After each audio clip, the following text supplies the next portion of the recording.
ఏపీలో ఏ ఒక్క రైతు సంతోషంగా లేడని, ఈ దీనస్థితికి కూటమి ప్రభుత్వమే కారణమని వైఎస్ఆర్సీపీ అధినేత, మాజీ ముఖ్యమంత్రి వైఎస్ జగన్మోహన్ రెడ్డి అన్నారు. గుంటూరు మిర్చి రైతులకు సంఘీభావం తెలిపిన ఆయన అనంతరం మీడియాతో మాట్లాడుతూ కూటమి ప్రభుత్వ నిర్లక్ష్యంతో రైతులు చాలా కష్టాలు పడుతున్నారని అన్నారు. ఏ ఒక్క రైతు సంతోషంగా లేడని, ఏ పంటకు గిట్టుబాటు లేకుండా పోయిందని, దీంతో రైతులు బతికే పరిస్థితి లేకుండా పోయిందని ఆవేదన వ్యక్తం చేశారు. గతంతో వైఎస్ఆర్సీపీ పాలనలో రైతులకు చేసిన మేలును వివరించిన ఆయన, ఈ కూటమి ప్రభుత్వం రైతుల పాలిట శాపంగా మారిందని మండిపడ్డారు. కనీసం 10-11 వేల రూపాయల డబ్బులు కూడా రావడం లేదు.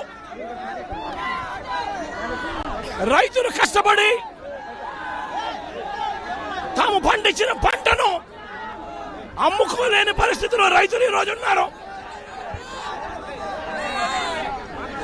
రైతులకు ఈరోజు ఒకవైపు తెగుళ్ల వల్ల రైతులకు ఇవాళ పంట కూడా మామూలుగా 20 క్వింటాళ్ళ పైన రావాల్సిన పంట ఈరోజు 10-15 క్వింటాళ్ళకే పడిపోయిన పరిస్థితులు కనిపిస్తా ఉన్నాయి. మరోవైపున రేటు చూస్తే నిరుడు సంవత్సరం అంటే వైఎస్ఆర్సీపీ ప్రభుత్వ హయాంలో 21,000 నుంచి 27,000 రూపాయలు పలికిన పంట ఈరోజు కేవలం 10-11 వేల రూపాయలు కూడా కొనే నాథుడు లేడు. రైతులకు పెట్టుబడి ఖర్చులు కనీసం 1,50,000 రూపాయల నుంచి 2 లక్షల రూపాయలు ఖర్చు అవుతా ఉంది.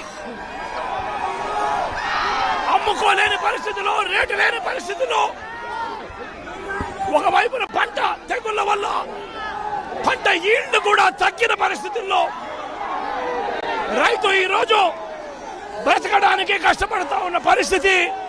ఇదే గుంటూరు మిర్చి యార్డ్లో మిర్చి పంట వేసిన రైతుల పరిస్థితి ఇది.